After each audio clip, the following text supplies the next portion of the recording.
in Yellowstone, there are a lot of buffalo, or bison in Yellowstone, and I was just wondering how many, like in total, or just like. Yeah, the bison have a great history in Yellowstone and a good an idea of preservation.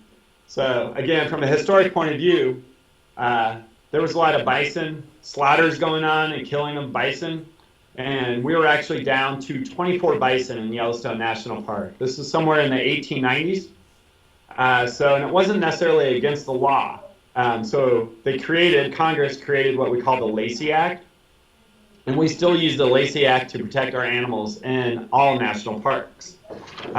So we were down to 24. We started protecting them with law, and we started preventing poaching.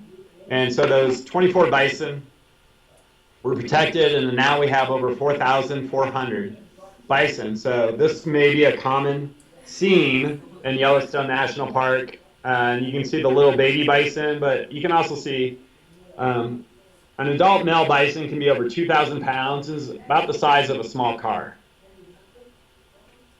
So a good preservation story where we did something right.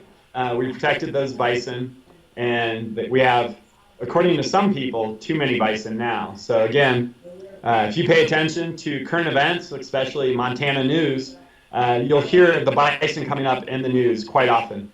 And in the winter times, as we get more snow, the bison leave Yellowstone National Park and go into other areas which are developed by humans, and there's a lot of ranch areas.